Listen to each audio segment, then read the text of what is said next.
ሰላም ጤና ይስጥልን ተመልካቾቻችን አርትስ ቢዝነስ ካፌ ፕሮግራማችን ነው ተጀምሯል። በዛሬው የአርትስ ቢዝነስ ካፌ ፕሮግራማችን በሀገራችን ኢኮኖሚ ላይ ትልቅ አሻራ አላቸው ስለሚባሉ ባንኮች አንስተን የምንወያይ ይሆናል። በተለይም ከሰሞኑ ደግሞ በስፋት እየተነገረ ያለ አንድ ጉዳይ አለ። ባንኮች እርስ በርስ የመዋሃዳቸው ጉዳይ ወደ መጨረሻው ደረጃ እየደረሰ ይመስላል። በተለይም ብሔራዊ ባንክም ጠቅላይ ሚኒስትር ዶክተር አብይ አህመድን ጨምሮ ባንኮች እርስ በርስ የመዋሃዳቸው ጉዳይ በሰፊው እየተነገረ ነው። ይህንንም ምክንያት በማድረግ እንግዲህ ይዤላችሁ ቀርብ ያለው እንግዲህ ወይዘሮ እንዬ ቢመር ይሰኛሉ።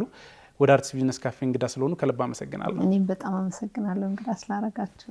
መልካም ተመልካቾቻችን፣ ወይዘሮ እንዬ ቢመር የዘመን ባንክ የቦርድ ሰብሳቢ ናቸው። ከዚህ ባለፈ በተለያዩ የስራ ዘርፎች ላይ የ25 ዓመት የስራ ልምድ አላቸው። በተለይም ደግሞ ወደ ባንክ ሴክተር ወደ ፋይናንስ ሴክተር መጥተው ደግሞ ማገልገል ከጀመሩ የ9 ዓመት ልምድ አላቸው።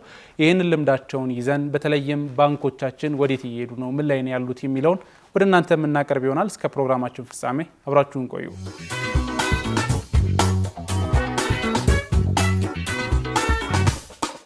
መልካም ወይዘሮ እንዬ ወደ ቀዳሚው ወደ ፕሮግራማችን ከመግባታችን በፊት በተለይም ወደ ያዝናቸው ርዕሶች ከመግባታችን በፊት ተመልካቾቻችንም ወይዘሮ እንዬ ማን ናቸው፣ በተለይም ደግሞ ባለፉት የስራ አመቶቻቸው ምን ጉዳይ አሳልፈዋል የሚለውን ነግረን ብናልፍ የምናወራበት ጉዳይ የሚመለከተው ባለሙያ እንደሆነ ይረዳሉና እሱን በማስተዋወቅ እንጀምር። እሺ፣ አመሰግናለሁኝ።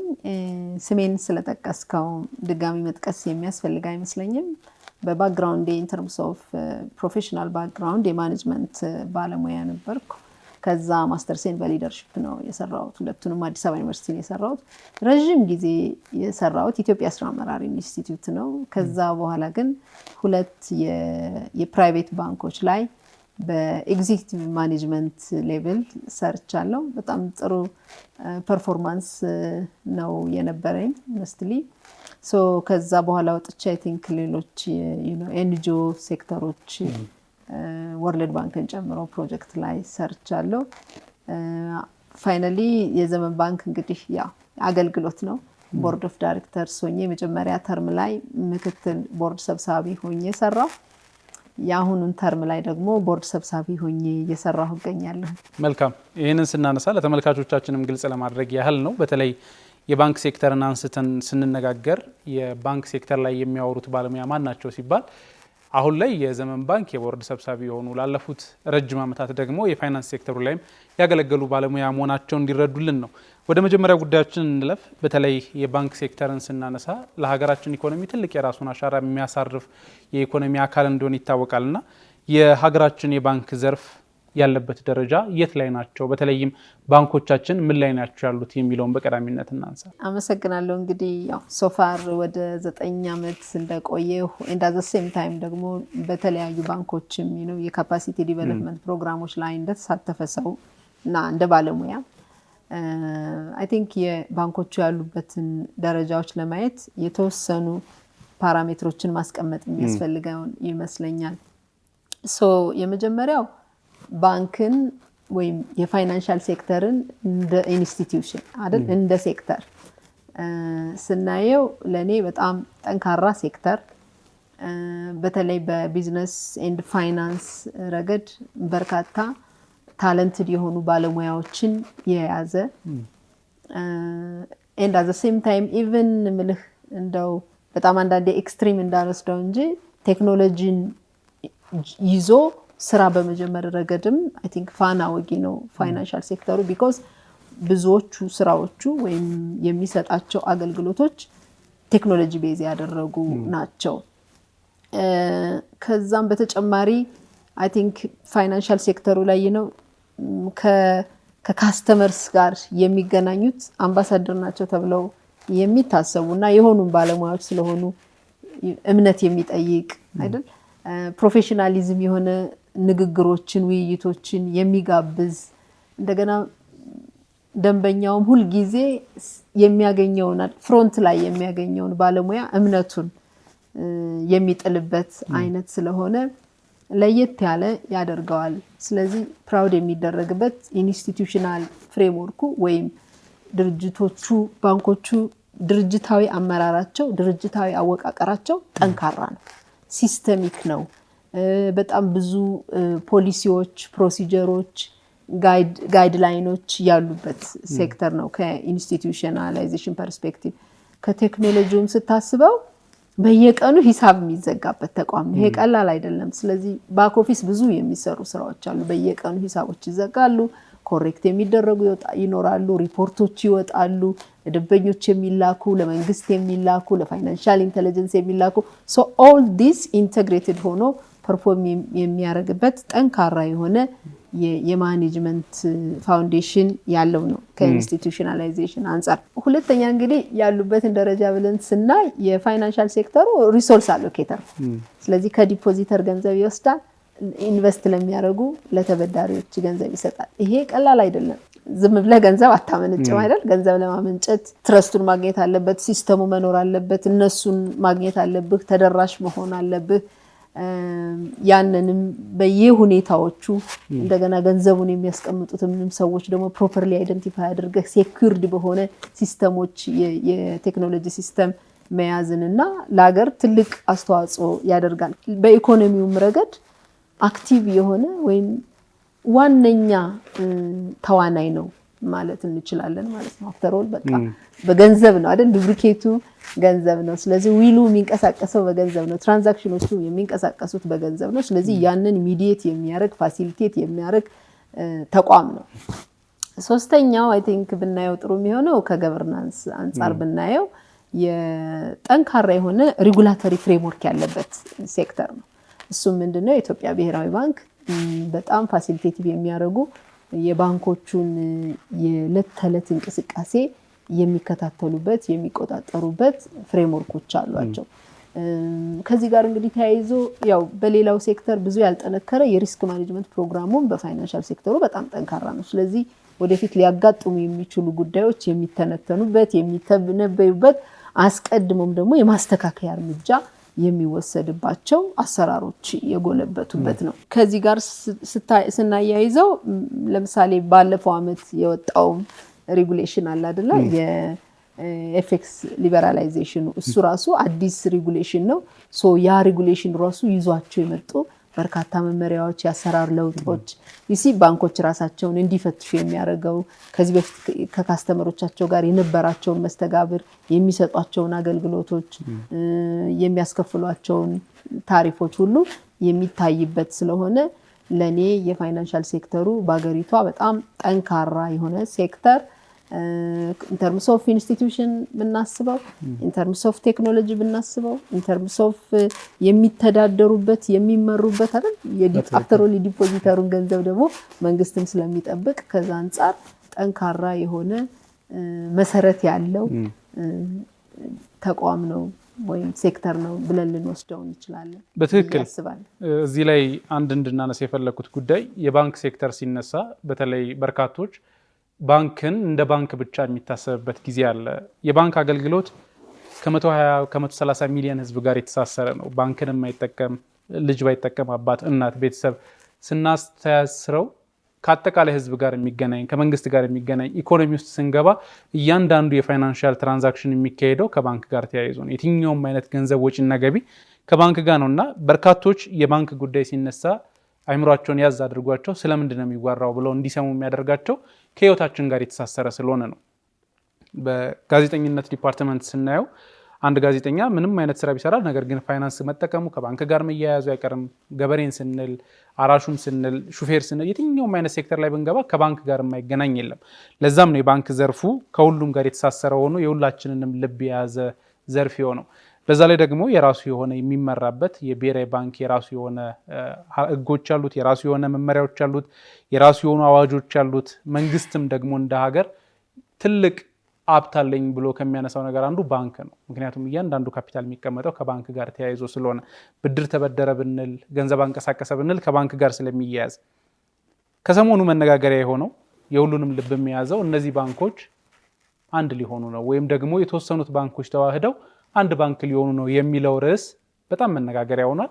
እንዴት ሊሆን ነው ምን ሊሆን ነው የሚሉ ጉዳዮች አሉና የባንኮች መዋሃድ፣ የባንክ መርጅ፣ የባንክ አኪዩዜሽን ስንል ምን ማለት ነው? እስኪ በቅድሚያ ባንክ ሊዋሃድ ነው ሲባል በራሱ ምን ማለት ነው? እሺ አመሰግናለሁ። ግን ምናልባት ጥሩ ነገሮች ያነሳ ስለመሰለኝ ከዛ በፊት ያሉበትን ደረጃ ስናይ አንተም እንዳልከው ከዚህ በኋላ ባሉት ጊዜያቶች እኛ ባንክ አንሄድ ባንኩ ወደኛ ህይወት ወደኛ ቤት አይደል ወደኛ ቢዝነሶች መጥቶ ፋሲሊቴት የሚደረግበት ነው ሌትስ ቴክ ለምሳሌ አሁን ግብር ሲከፍል ቢዝነስ ሰዎች ግብር የሚከፍሉ በባንክ ነው because ኦሬዲ ከሚኒስትሪ ኦፍ ሬቨኒው ጋር የተያያዙ ሲስተሞች ዲቨሎፕ የተደረጉ ስለሆነ ኢትዮ ቴሌኮምን ብትወስድ ብዙ ፊንቴኮች አሉ ስለዚህ የሰዎችን ህይወትም እንደ በፊቱ ብቻ ሳይሆን አዳዲስ የተሻሉ ጉዳዮችን ኩድቢ ሞባይል ባንኪንግ በል ኤቲኤም በል እነዚህ ሁሉ እንኳን ራሳቸውን ያው ሌላ ጄኔሬሽን የመጣባቸው ቢሆንም የፋይናንሻል ሴክተሩ እንዳንጉላላ እንዳንዘገይ ሁሉ ጊዜም ላይቭ የሆነ ሙቭመንት እንዲኖር በዛ በትራንዛክሽን ውስጥ in terms of us ፋሲሊቴት የሚያደርጉና ኤቭሪዴይ በሞባይል ሁሉ ነገር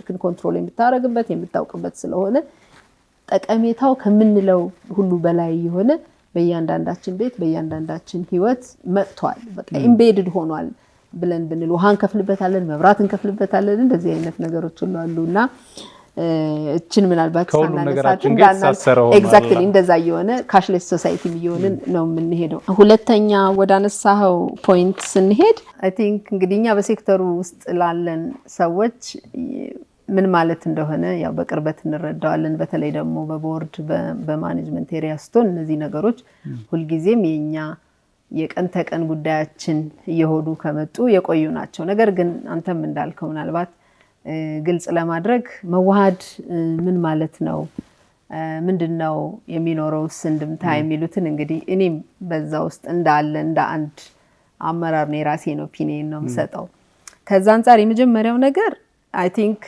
ይሄ መዋሃድ የሚለው ሲመጣ ከጥበቃ አስተሳሰባችን ወደ ኦፕን ማርኬት የምንገባበት ትልቅ ሽግግር ነው የሚሆነው ለዚህ ሶፋር ቀደም ያነሳናቸው ባንኮች የት ደረጃ ናቸው ያልናቸው ሞር ኦር ለስ ምናተኩረው በዛ ዙሪያና ኮንቬንሽናል በሆነው የባንኪንግ ቢዝነሶች ላይ ነው አሁን ወደ ኦፕን ማርኬቱ ሙቭ ማድረግ የሚለው ትልቅ ለውጥ ወይም ትልቅ እምርታ ይዞ የሚመጣ ነው ከዛ ጋር በተያያዘ እንግዲህ አንዳንዱ እንትን ነው አውቶማቲክ ነው ስትሮንግ ባንኮች ትልልቅ ፕሮጀክቶችን ፋይናንስ የማድረግ አቅም ይኖራቸዋል ስለዚህ አገራችን በጣም ያደገች ነው መንግስት ቬሪ አምቢሺየስ ነው ማህበረሰቡም አምቢሺየስ ነው አይደል ሁሉም ማደግ ይፈልጋል ሁሉም መለወጥ ይፈልጋል and at the same time ኢንቨስተርስም የሚፈልጓቸው በርካታ ነገሮች አሉ ሶ ያንን ሁሉ ማሟላት የሚቻለው ማስሉ የተገነባ አይደል ፋቲ የሆነ ፋይናንሻል ወይም ባንኮች ሲኖሩ ነው ስለዚህ መዋሃድ ብለን የምናስበው እነዚህን ሁሉ ፋሲሊቴት ሊያደርግ የሚችል ኢኮኖሚው ላይ ከዚህ በላይ አጠንክሮ መሄድ የሚችልና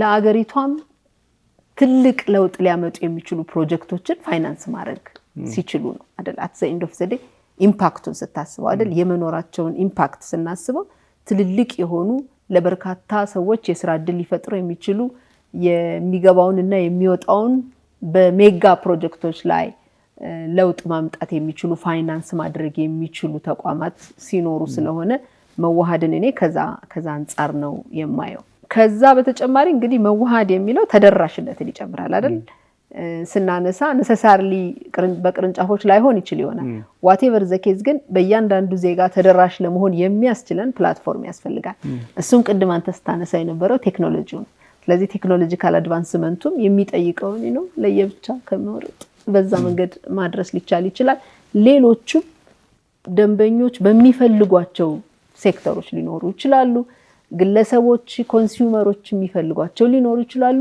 ያንን ሁሉ አድሬስ አድርገን ሁሉ ጋር አለን የሚል አይደል ሁሉም ጋር ሰርቭ ማድረግ የሚችል ተቋም ለማድረግም አይ ቲንክ መዋሃዱ አንዱ የሚያስፈልግ ነገር ይመስለኛል ከዚህ ፐርስፔክቲቭ የሌሎችም ሀገሮች ተሞክሮ ምንም ሌላ ሀገርም ሳንሄድ አፍሪካ ውስጥ ብንሄድ ለምሳሌ ናይጄሪያ ከ2 ቢሊዮን ሊሬ ነው የሚባል መሰለኝ ብራቸው ከ2 ቢሊዮን ሊሬ ወደ 25 ሲያድግ ከ89 ባንኮች ወደ 25 ባንኮች ዝቅ አሉ ሶ ዝቅ ማለታቸውን አይደለም ከዛ በኋላ ይህ አክሰስ ባንክን የሚያክል ጂቲ ባንክ የሚባል በአህጉር ደረጃ ትልቅ ባንኮች መፈጠር ቻሉ ኬንያም ብንሄድ ለምሳሌ ኬንያም ቢንሄድ የውጭ ባንኮችን መቋቋም የቻለ እንደ ኢኩዊቲ ባንኪንግ አይነት ባንኮች ተፈጥረዋል ብዙ ማሳቸውን አድረስ ማድረግ የቻሉ የናይጄሪያን ሳነሳለህ ለምሳሌ እነዚህ ሁለት ባንኮች ከሌሎች ባንኮች ጋር ሆነው ሪፋይነሪያቸውን ፋይናንስ አድርገዋል የናይጄሪያን የሪፋይነሪ ፋይናንስ ማድረግ ችለዋል ስለዚህ ወደኛም ስንመጣ የአገራችን ኢኮኖሚ ዲማንድ የሚያደርገውንና የሚያስፈልገውን አይደል አንዳንድ ጊዜ መተን ስንጠየቅ መተው ሲጠይቁን ብቻ አይደለም ከዚህ በኋላ የሚሆነው እኛም ሄደን ነው አይደል ኢኒሺዬቲቭን ወስደን ለእንደዚህ አይነት ትልልቅ ፕሮጀክቶች ፋይናንስ እናረጋለን ብሎ ለማለት ያ ማስል መምጣት አለበት ሶ ኢን ተርምስ ኦፍ ፋይናንስ ኢን ተርምስ ኦፍ ቴክኖሎጂ ቅድም ያነሳ ነው ሶፋር ያለው ታለንት ማኔጅመንት ጥሩ ነው በፋይናንሻል ሴክተሩ ለማንሳት እንደሞከር ነው ከዚህ ደግሞ በላይ ሆኖ ኮምፒቲቲቭ የሆኑ ኢኖቬቲቭ የሆኑ ፕሮዳክቶችን ሊያመጡ የሚችሉ ጉዳዮች ሁሉ የሚፈጠሩበት ፕላትፎርም ነው የሚሆነው ብዬ ነው ማስበው የመርጀር እና አኩዊዚሽን እና መዋሃዳቸው ላይ ስናነሳ በርካቶች የሚያነሷቸው ጉዳዮች አሉ የኢኮኖሚ ባለሙያዎች እዚህ ላይ የሚሏቸው ጉዳዮች አሉ ከዚህ በፊትም እኔም እንግዳ አድርጌ ያቀረብኳቸው ባለሙያዎች ነበሩና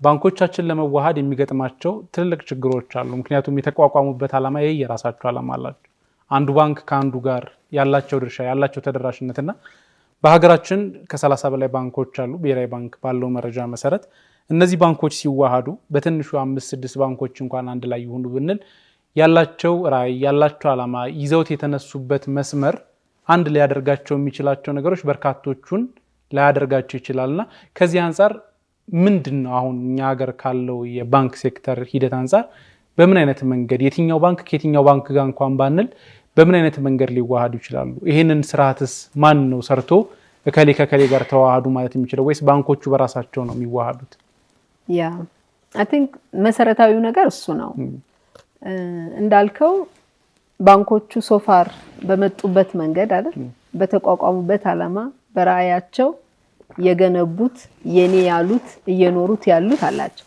ያመራር ዘይቤው መጥራት እንችላለን የነበራቸውን ቴክኖሎጂ ልናነሳ እንችላለን and at the same time ደግሞ የገነቡት የሥራ ባህል አለ ስለዚህ እነዚህን ስታያቸው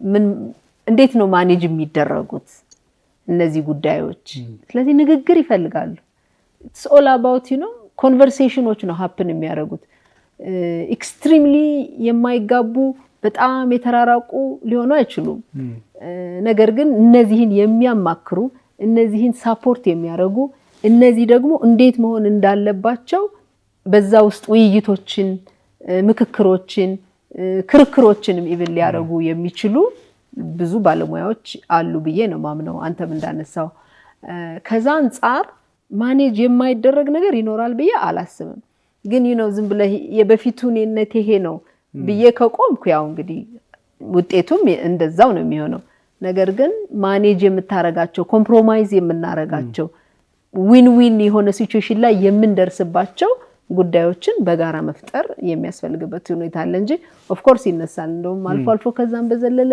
ምናልባት ሰራተኛ መቀነስ ሊኖር ይችላል እንደዚህ የሚያነሱ አሉ ይሄን ምንም አስቀድመን የምናወጣው አይደለም አይደል አንድ ነገር ስናረግ ይኖራሉ ማኔጅ የሚደረጉ ጉዳዮች ናቸው ነው ማለት ነው ስትራቴጂካሊ ማኔጅ መደረግ ያለባቸው ጉዳዮች አመራሩም ሚናውም ኃላፊነቱም ይሄ ነው ብዬ ነው ማምነው እና ኦቢኤስ ነው እዚህ ላይ ትልቁ የሚመስለኝ በተለይም በርካቶችም ሲሉት እንደነበረው የመርጅ ኤንድ አኩዊዚሽን ላይ የባንኮች አመራሮች የባንኮች ባለሙያዎች በተለይ ደግሞ ሁለት የተለያዩ ባንኮች ላይ ያሉ አንድ አይነት ዘርፍ ላይ ያሉ ባለሙያዎች የእርስ በርስ መግባባት የባንኮቹን አንድ መሆን ሊያፈጥነውም ሊያዘገየውም ይችላል ይላሉ ቀድሞ ማን ይጀምረው የሚለው ጉዳይ ይመስለኛል ትንሽ ጊዜ የሚወስደው እዚህ ላይ ማንሳት የፈለኩት ጉዳይ እርሶም ሲያነሱት እንደነበረው የባንኮቹን መዋሃድ አንዱ ባንክ አንዱን ባንክ ሊያጠፋው እንደሚችል ጭምር መታሰብ እንዳለበት የሚያነሱ አሉ ምክንያቱም ማነስ ያለ ካፒታል ያላቸው ትንንሽ ባንኮች በትልልቆቹ ባንኮች የመዋጥ እድላቸው ከፍተኛ ነው ምክንያቱም ይዞ የሚጠብቃቸው ትልልቅ ካፒታል ትልልቅ ስም ትልልቅ ተቋማቶች ስለሆኑ ማለት ነውና ከዚህ አንፃር የበርካቶች ስጋት የባንካችን ስም ሊጠፋ ይችላል ምናልባት አንደኛው ባንክ አንደኛውን ባንክ ሊውጠው ይችላል የዚህኛው ላይ አሁን ለማወዳደር አይደለም አንዱ ባንክ ትልቅ ነው አንዱ ባንክ ትንሽ ነው ለማለት ሳይሆን ካላቸው ካፒታል አንፃር ካላቸው የአስተዳደር ሂደት አንፃር አንዱ ባንክ አንዱ ሊውጥ ይችላል ይባላልና ከዚህ አንፃርስ ምንድነው ያለው ነገር? እኔ ሁሉ ጊዜ የማምነው አይደለም እንደዚህ አይነት ትልቅ ጉዳይ ይዘህ ኤኒ ከዚህ በፊት የሰራሃቸውንም ጉዳዮች ቢሆን የሚያመጣውን ውጤት ላይ አጎልብተን እየሰራን ነገር ግን ስጋቶች ቢኖሩ ደግሞ እንዴት ማኔጅ እናደርገዋለን የሚሉ ጉዳዮችን ማየት መልካም ነው ብዬ አስባለሁ። አስቀድመን ስጋቶቹን አይደል አስቀድመን ይሄ ሊያጋጥም ይችላል የሚለውን ስናመጣው ሊሚት ያደርጋል፣ ስጋት ይፈጥራል። ከስጋት ተነስቶ ደግሞ አመራር ሊሰራ አይችልም። ስጋትን ማኔጅ እያደረገ ነው የሚሄደው። ስለዚህ ለኔ አነስተኛ ባንኮች እንግዲህ የኢትዮጵያ ብሔራዊ ባንክ 5 ቢሊዮን ብሎ ካፒታልን ሴት አድርጓል። ስለዚህ እኔ አነስተኛ ባንክ የሚባል ሳይሆን ብዬ የምወስደው ለራሴ የምርጫ ጉዳይ ነው፣ የውሳኔ ጉዳይ ነው። እዛ ውስጥ እንዳለ ሰው ሲዮ ማንኳኳት አለበት ሄዶ ግዙኝ ብሎ ብዬ ነው ማስበው። ስለዚህ ምርጫዬ ኤግዚስት ማድረግ ምርጫዬ አይደል ማሸነፍ ምርጫዬ እዚህ ገበያ ላይ ልወጣ የምችልባቸውን ቀዳዳዎች ማነፍነፍ ከሆነ ስቲል ዜር ኢዝ ብዙ ፖሲቢሊቲዎች አሉ። እኔ ጎበዝ የባንክ ደካማ የለም፣ ሁሉም በራሱ የራሱ ኤግዛክትሊ። ግን ደካማ አመራር ላለመሆን መጠንቀቅ ያስፈልጋል። ስለዚህ ደካማ አመራር ካልሆንክ ምርጫ ሰርቫይቫል መቼም ባህር ላይ ሆነ ውቅያኖስ ላይ ሆነ መሀል ላይ አትቆም። ስለዚህ ፖሲቢሊቲዎች አሉ በጣም መውጣት የሚቻልባቸው መሸጥ የሚቻልባቸው ራሳችንን። ስለዚህ እኔ ፕሮስፔክተሳችንን እያዘጋጀን እንደዛ አይነት ጎበዝ ሲኦ ይፈልጋል ነው ለኔ የምለው። ጎበዝ ሲኦ ይፈልጋል፣ ጎበዝ አመራር ይፈልጋል። ያንን ጠቀሜታዎቹን አይቶ መሄድ ይፈልጋል አይደል? ጠቀሜታዎቹ ዘላቂነቱን ቢኮዝ የኢንቨስተርስ ገንዘብ አለ አይደል? የዲፖዚተርስ አለ፣ ሰራተኞች አሉ። ከዚህ በፊት ያካበቷቸው በራሳቸው ዊዝደሞች እኮ አሏቸው በየደረጃው በተለያየ ደረጃም ላይ ቢሆኑ። ስለሆነ እኔ የምርጫ ጉዳይ ነው። ስለዚህ ምርጫው ማሸነፍ ነው መሆን ያለበት በየማምን። በትክክል ስጋቶቹን አነሳን። በተለይ ባንኮቹ ምን ሊሆኑ ይችላሉ፣ የተዋጣው ባንክ ምን ሊሆን ይችላል ምናምን የሚለውን ወደፊት የምናየው ነው። ምክንያቱም ከተዋደ በኋላ ትልልቅ እድሎችም ሊኖሩ ይችላሉ፣ በዛው ልክ ስጋቶችም እንደሚኖሩት ሁሉ እዚህ ጋር ማንሳት የፈለኩት ጉዳይ በተለይ ባንኮችን ስናነሳ መግቢያችን ላይ እንዳልነው ለሀገር ፋይናንስ ለሀገር ኢኮኖሚ ትልቅ ድርሻ ያላቸው ናቸው አለ። እነዚህ ባንኮች መዋሃዳቸው ደግሞ በሀገር ኢኮኖሚ ላይ ምን አይነት ፋይዳ ይኖረዋል? በተለይ ቅድም ስታንሽልኝ ነበር በናይጄሪያ በኬንያ ያሉትን ልምዶችም አይተናልና በኢትዮጵያ ስናመጣው የነዚህ ባንኮች መዋሃድ ለሀገር ኢኮኖሚ ምን አይነት ጠቀሜታ ይኖረዋል? አይ ቲንክ ይሄ ጥሩ መሰረታዊ ነገር ነው ብዬ ነው ማስበው። የመጀመሪያው ባንኮቹ ሲዋሃዱ የሚያመጡት ለውጥ የመጀመሪያው ስትሮንግ ባንክ እንዲኖር ያደርጋል። ስለዚህ ስትሮንግ ባንክ ቅድም እንዳለው ብዙ ዳንጎቴዎች እንዲኖሩ የሚያስችሉ ስትሮንግ ባንክ ሜጋ ፕሮጀክቶችን ፋይናንስ ሊያደርግ የሚችሉ ባንኮች ይፈጠራሉ። and at the same time ከዚህ ጋር በተያያዘ ቴክኖሎጂውም ጋር ስትሄድ የተሻሉ ቴክኖሎጂዎችን ማምጣት መያዝ የሚችሉ አዳዲስ አገልግሎቶችን አዳዲስ ፕሮዳክቶችን መፍጠር የሚችሉ ታለንቶችንም ይይዛሉ። ብዙ እኮ ነው አይደል የኛ ማህበረሰብ በአፍሪካም ስትሄድ በጣም ወጣት የበዛበት አህጉር ነው፣ በኢትዮጵያም እንደዛው። ስለዚህ ወጣቶቹ ወደ ኢኮኖሚ ሲገቡ ዲማንድ የሚያደርጓቸው የሚያነሷቸው የሚያስፈልጋቸው በርካታ ነገሮች አሉ። እነሱን ፋይናንስ ለማድረግ የሚያስችል ሲስተም ይጠይቃል። ከዛ ቀጥሎ አይ ቲንክ ፕራይቬት ባንኮቹ በተዋሃዱ መጠን ላይክ ለምሳሌ ወጪ አስተዳደራዊ ወጪም የመቀነስ እንትን እኮ ከፍተኛ ነው የሚሆነው። ለየብቻ ኢንቨስት የሚያደርጉትን በጋራ ኢንቨስት ሲያደርጉት ሲነርጂውም ይመጣል። ከዚህ በፊት ያላየናቸው ፍሌቨሮች መምጣት ይጀምራሉ ብዬ ነው የምረዳው። አንዱ ያለው አይደል እኔ የለኝም፣ አንዱ የሌለው አንዱ አለው። እነዛን መምጣት ያስችላል። ከዛኛው በተጨማሪ ደግሞ ምንድነው መሰለህ ከትንሹ አይደል እንግዲህ ያለፉትን የ30 አመት የባንኮቹን ሂደትም ስናየው ከሪቴል ቢዝነስ እስከ ትልቁ አይደል ጋርድንም እኮ የኢትዮጵያ ንግድ ባንክ ነው ፋይናንስ ያደረገው ነው በአፍሪካ ትልቁ የኛም ኩራታችን የሆነው ህዝቡ በራሱ ፋይናንስ የገነባው ፋይናንስ ያደረገው ኢትዮጵያ ንግድ ባንክ ነው ስለዚህ እነዚህን ስናያቸው ወደ ላይም ስትሄድ የማኑፋክቸሪንግን ትልልቅ ሪል ስቴቶችን ኢንዳስትሪዎችን ፋይናንስ ማድረግ የሚችል ይሆናሉ ወደ ታችም ደግሞ ሪቴሎች አሉ አይደል ያው ኮንሱመሩ ይኖራል ሰው እነሱንም ፋይናንስ ማድረግ የሚቻልበት ሁኔታ አለ እንደ በሌላ መንገድ ደግሞ በርካታ ሴክተሮች አሉ አሁንም አሉ ስለዚህ እነዛ ሴክተሮች ደግሞ የሚያስፈልጋቸውና የሚከድባቸው የተለያዩ ናቸው ሶ ሴክተሮቹንም ደግሞ በአግባቡ ሰርቭ ማድረግ የሚችሉበት አቅም ይፈጠራል አሁን ለምሳሌ ብትሄድ አንዳንዴ ባለሀብቶቹ 3-4 ባንክ ነው የሚበደሩ አይደል ምክንያቱም አንድ ባንክ ያንን ያክል ፍላጎታቸውን የማያሟላበት ሁኔታ ስለሚኖር ሶ ሲጠነክሩና ግን ፋቲ ሲሆኑ ግን ፋይናንስ ማድረግ የሚችሉበት ሁኔታ አለ ያ ደግሞ ለክሊያንቱ ወይም ለባለሀብቱ ብዙ ጠቀሜታ ይኖራል ነው ሪወርኩ ዛም መሄዱ ሁሉንም ማናገሩ ሪፖርት ማዘጋጀቱ የመሳሰሉት ይኖራል እና እንደው ምናልባት አናሎጂ ብናይ ሜሲ እና ሮናልዶ አንድ ላይ ቢሆኑ ብለን ማሰብ እንችላለን ኦፍ ኮርስ ሲስተም ሊያስፈልጋቸው ይችላል በነበሩበት ብቃት እንዲቀጥሉ ለማድረግ አይ ቲንክ እንደሱ ብለን ማሰብ እንችል ይመስለኛል እዚህ ላይ አንድ እንድናነሳ የፈለኩት ጉዳይ አንዱም እሱ ነበር በተለይ የባንኮቹ መዋሃድ የባንኮቹ ትልልቅ አቅም መያዝ ለደንበኞች ምን አይነት ለውጥ ያመጣል የሚለውንም እንድናነሳው ነበር አሁን እርሶ እንዳሉት ከ3-4 ባንክ ሲበደር የነበረ አንድ ትልልቅ ካምፓኒ ከአንድ ቦታ ላይ በተመሳሳይ መጠን በተመሳሳይ የወለድ መጠን ብድሮችን የማግኘት እድል ይኖራል ሌላው ትልቁ የሚነሳው የባንኮች መዋሃድ ላይ በተለይ ከውጪ ለሚመጡ ኢንቨስተሮች ትልልቅ ካፒታልን ከማቅረብ አንፃር የግድ የሚመጣው ኢንቨስተር ከውጪ ብቻ ከሚመጣው ሀብት ባለፈ በሀገር ውስጥም ደግሞ ላሉ ባለሀብቶች ትልልቅ ካፒታል እንዲያገኙ እድል ይፈጥርላቸዋል የሚለው ነው እዚህ ላይ የሚነሳው ጉዳይ በተለይ የባንኮቹ መዋሃድ ላይ እንደ ምክንያት ተደርጎ ከሚቀርቡት ነገሮች አንዱ የውጭ ባንኮች ወደ ሀገር ውስጥ መግባት እንደማና ምክንያት ሲነሳ ነበር የውጭ ባንኮች ወደ ሀገር ውስጥ መግባት ለባንክ ሴክተሩ ምን ጥቅም አለው ምን ጉዳት አለው እኔ የውጭ ባንኮች ወደ ሀገር ውስጥ መግባት ከሚለው ከምነሳ የምመርጠው እንግዲህ መንግስትም ሆነ አይደል ብሔራዊ ባንክ ራሳቸው ባንኮቹ ሌሎች ተቋማቱም ቢሆን ዓለም ወዴት እየሄደች ነው አይደል እኛም እዛ ውስጥ ስለሆነን ማለት ነው ስለዚህ እዛ ውስጥ ደግሞ እዛ ሙቭመንት ውስጥ ኤግዚስት ለማድረግ አይደል ህዝብህን ጥያቄ ለመመለስ በኢኮኖሚም መካከለኛ ገቢ ካላት ሀገር አሰልፋለሁ ካልን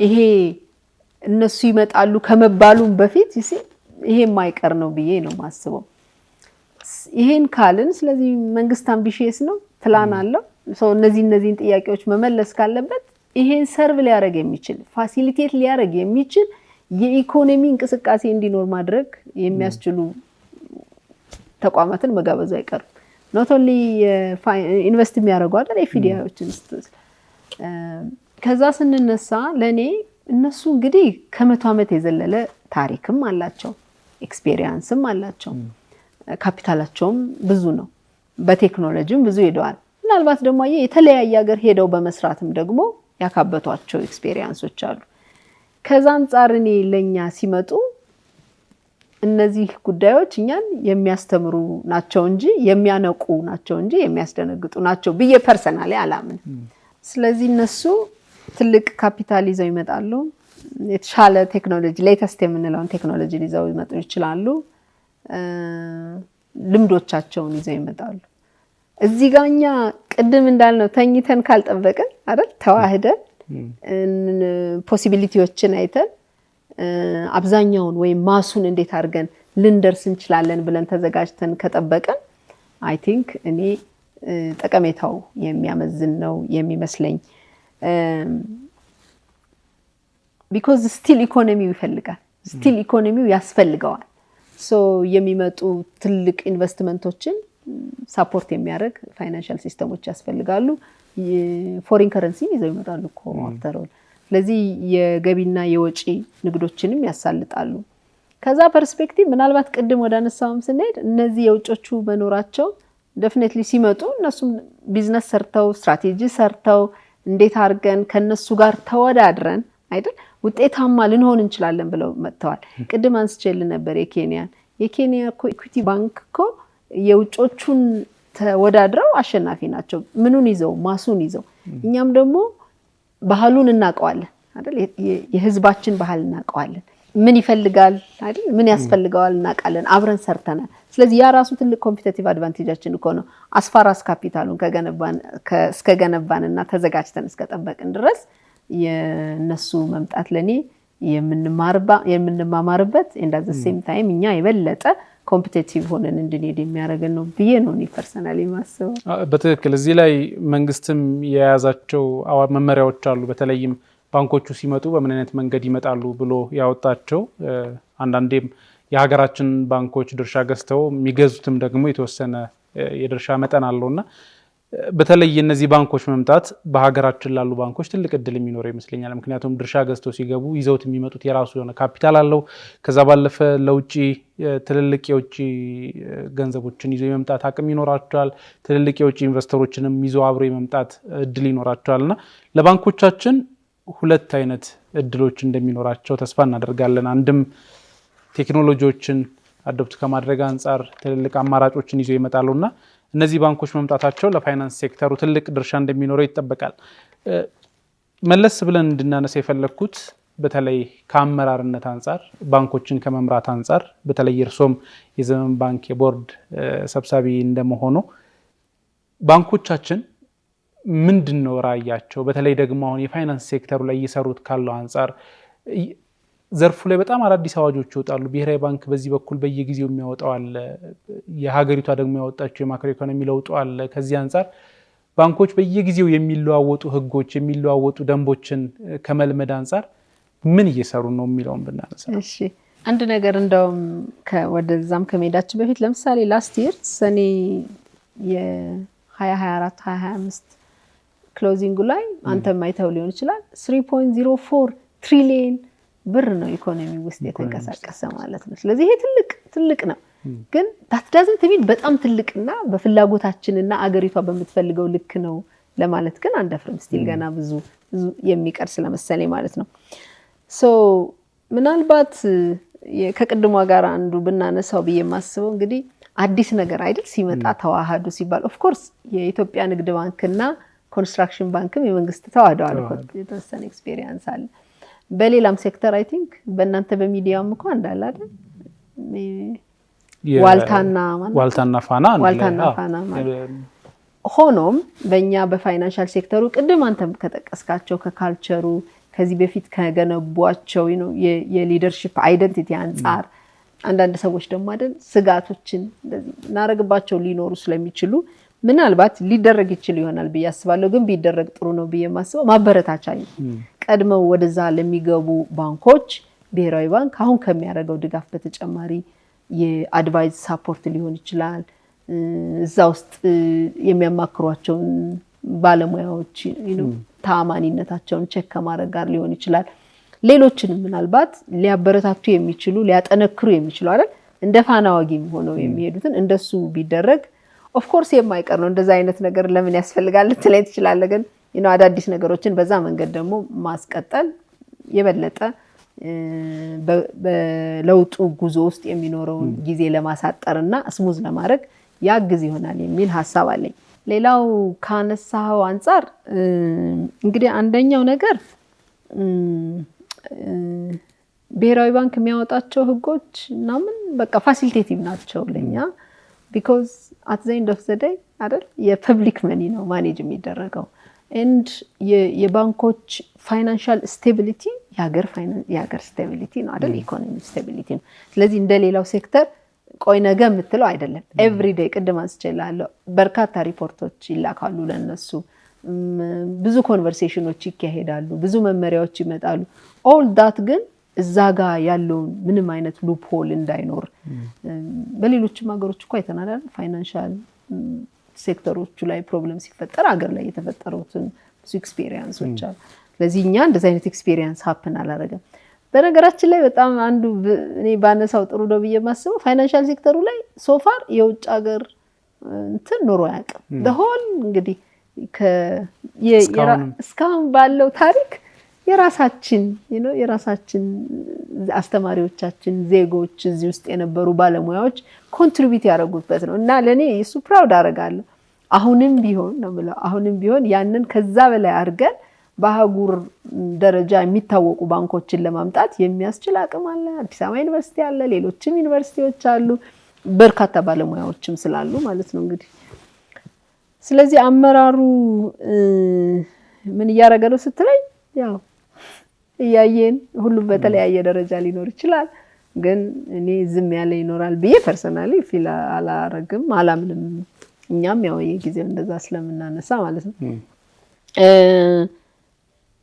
ከዛ አንፃር እንግዲህ ምንድነው አመራሩ የመጀመሪያው ነገር አይደል አርኪቴክት ያስፈልገዋል አይደል ንድፍ ያስፈልገዋል ምንድነው ማድረግ ያለብኝ ማለት ያስፈልገናል ብዬ አስባለሁ ከዛም አንፃር እስካሁን ድረስ እንግዲህኛ የኢንቨስተሩ ወይም የሼርሆልደሩ ሪፕሬዘንታቲቭ ሆነን ነው አክት የምናደርገው በብሔራዊ ባንክም የወጡ ህጎችን ደንቦችን ማስፈጸም ወይም ባጭሩ ኦቨርሳይት ነው ብዙ ምንሰራ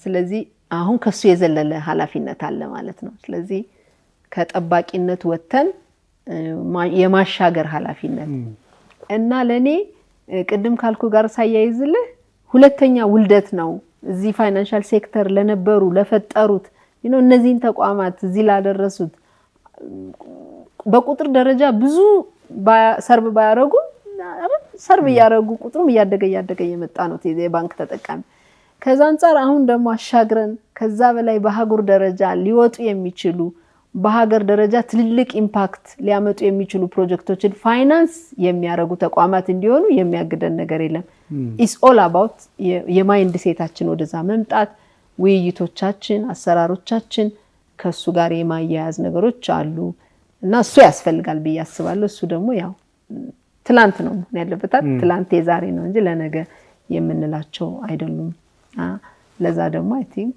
ሁሉም ያው ሬዲ ነው ይሄ ነው ምረጥ መልካም እኚህን ካነሳን ወደ ወይዘሮ እንመለስና በተለይ የዘመን ባንክ የቦርድ ሰብሳቢ ምኑት የፋይናንስ ሴክተሩ ላይ ረዘም ያለ ጊዜ ቆይተዋልና ዘርፉን ሲመለከቱት ምን ያስተውላሉ በተለይ ለሀገር ኢኮኖሚ እንደ ባለሙያ በተለይም ደግሞ ዘርፉን እንደሚመራ ባለሙያ ምን ያስተውላሉ ጥሩ ነገር አነሳው የመጀመሪያው ነገር እንግዲህ እንደ ማኔጅመንት ባለሙያ ስለነበርኩ ፋይናንሻል ሴክተሩ ላይ ገብቼ በሰራውበት ወቅት የሆነ ነገር ተለውጦ ሳይ አይደል የሆነ ነገር ፋይናንስ ተደርጎ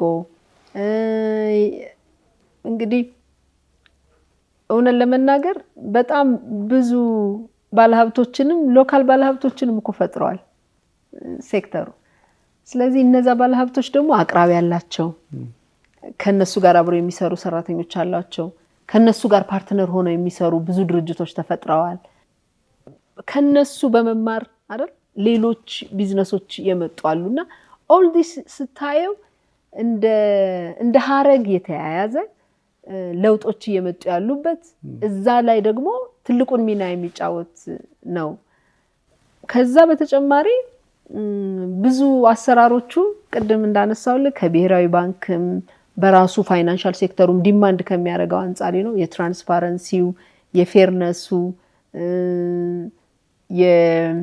ሁሉን ሰርቭ ለማድረግ መጣሩ እነዚህ ነገሮች ለኔ ፐርሰናሊ ያስደስቱኛል የሚቀር ነገር አለ ካልከኝ አዎ በጣም ብዙ ይቀራል ሆኖም አትዘይ እንደፈሰደኝ ኢኮኖሚ ማተር ያደርጋል ለዚህ ሰዎች ሁሉ የተሻለ ህይወት ዲዘርቭ እናደርጋለን የተሻለ ህይወት ደግሞ የምናመጣበት መንገድ አንዱ ሰርተን መለወጥ ነው ያንን ደግሞ ባንኮቹ ናቸው ፋሲሊቴት የሚያደርጉና ከትንንሾቹ ስራዎች ስታስበው እኮ ፋይናንሻል ሴክተር ብለን ስናነሳ ባንኮቹ ብቻ አይደሉም ማለት ማይክሮ ፋይናንሶች አሉ ቅድም ያነሳው ፊንቴኮች አሉ ሶ ብዙ ነው በዙሪያው ያለውና እነዚህ ሁሉ እኔ በቃ የሰው ልጅ የተሻለ እንዲኖር እንዲያስብ መፍትሄ እንዲሰጥ ብዙ አስተዋጽኦ ያደርጉ ነው ብዬ እረዳለሁ መልካም በቂ አይደለም በትክክል ይሄንን ስናነሳ በቂ አይደለም ብለናል እርሶም እንዳሉት ወደ መጨረሻው እየሄድን ነው ነገር ግን ዘመን ባንክ ላይ የቦርድ ሰብሳቢ እንደመሆኑ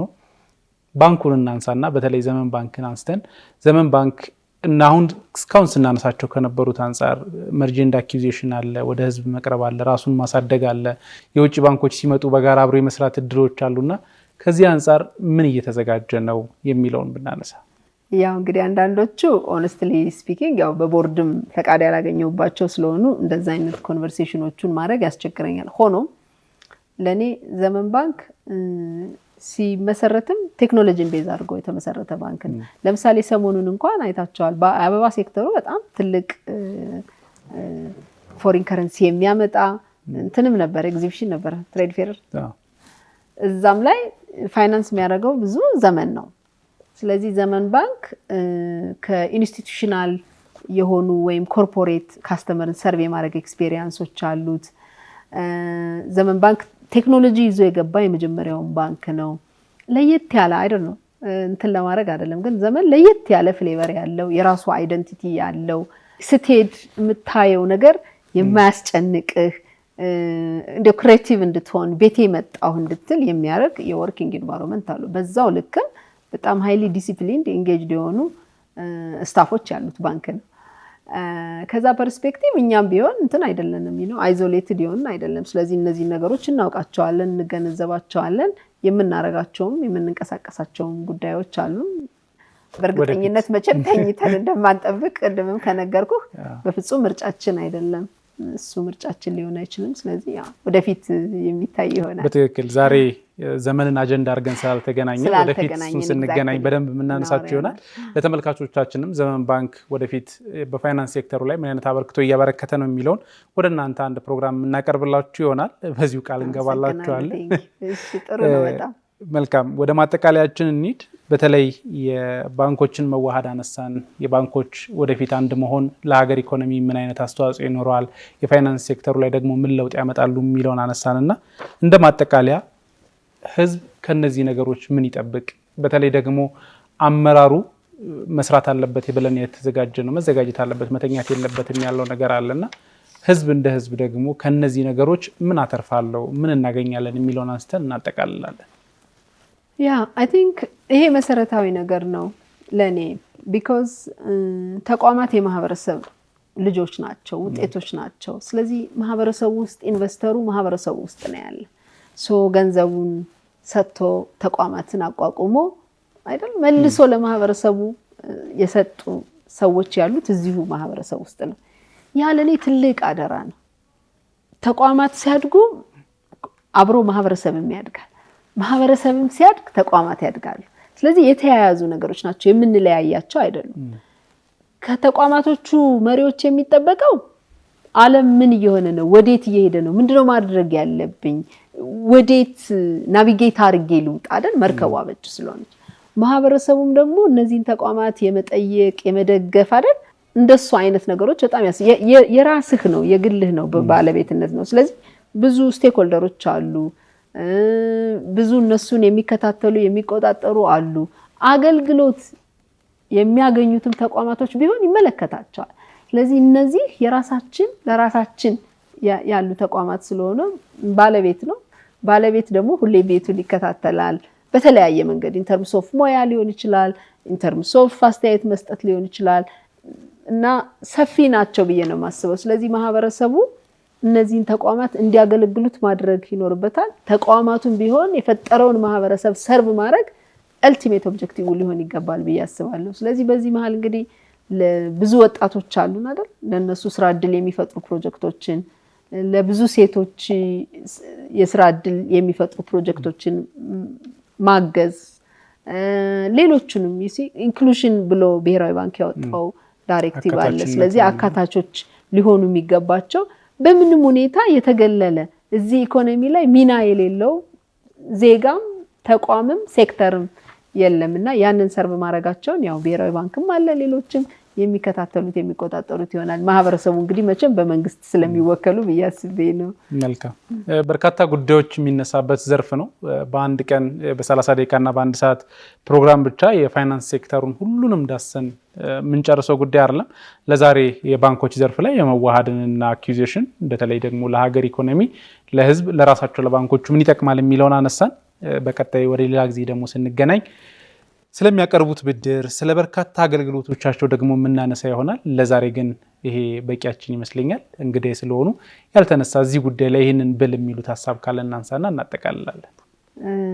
እኔም አመሰግናለሁ እድሉን ስለሰጠኸኝ። እንዳልከው ከመነሻም ጀምሮ ጀስት የዘመን ባንክ ቦርድ ሰብሳቢም በሆን የግሌን ኦፒኒየን ልሰጥ ነው የመጣሁት። ስለዚህ እኔ ምናልባት ፋይናንሻል ሴክተሩ ላይ የሴት ባለሙያዎች ቁጥር በደንብ መጨመር አለበት ብዬ አምናለሁ፣ አስባለሁ። እሱን እንግዲህ ሁሉም ትኩረት እንዲሰጠው መልካም ነው። ኢን ተርምስ ኦፍ ካስተመር ሰርቪስ ሴት በጣም ያ ወንዱ የለውም ለማለት አይደለም፣ ግን እዛም ጋር እንደዛ አይነትም ነገር ለመፍጠር አይደለም፣ ግን ያ ፍሌቨር በጣም አስፈላጊ ነው። ሪስክ ማኔጅመንት ላይ የተሻለ ኤክስፔሪየንስ አለ እና ከዛ ፐርስፔክቲቭ ትንሽ ሴክተሩ ላይ ሰሳ የማለት ነገር አያለውና ሴቶች በደንብ ወደ ሴክተሩ መምጣት አለባቸው። በአመራርነት ብቻ አይደለም፣ ኢቭን አይደል የፋይናንሻል ሴክተሩን ተጠቅመው በርካታ የሴት ባለሀብቶች መፈጠር መምጣት አለባቸው። ስለዚህ ያንንም እኔ በዚሁ አጋጣሚ ኢንከሬጅ አደርጋለሁ ማለት ነው። እንግዲህ ስለሆኑ ከልብ አመሰግናለሁ። አመሰግናለሁ። እኔም በጣም አመሰግናለሁ። መልካም ተመልካቾቻችን፣ የዛሬው አርትስ ቢዝነስ ካፌ ፕሮግራማችን በተለይም የባንክ መርጅ ኤንድ አክቲቬሽን ወይም ደግሞ መዋሃድ ምን አይነት አስተዋጽኦ ይኖረዋል፣ የባንክ ሴክተሩ ላይ ምን አይነት ድርሻ ይኖረዋል፣ ለሀገር ኢኮኖሚስ ለራሱ ለተጠቃሚው ለህዝቡ ምን አይነት ጥቅም ይኖረዋል የሚለውን ወደ እናንተ አቀረብን። ይህንንም ምክንያት በማድረግ የዘመን ባንክ የቦርድ ሰብሳቢ የሆኑት ወይዘሮ ንዬ ቢመር እንግዲህ ነበሩ። ከፕሮግራሞቻችን ጋር አብሬያችሁ ቆየሁት ብዙነህ እንዳለ ነበርኩ። ከቀሪ የአርትስ ቴሌቪዥን ፕሮግራሞች ጋር መልካም ቆይታ።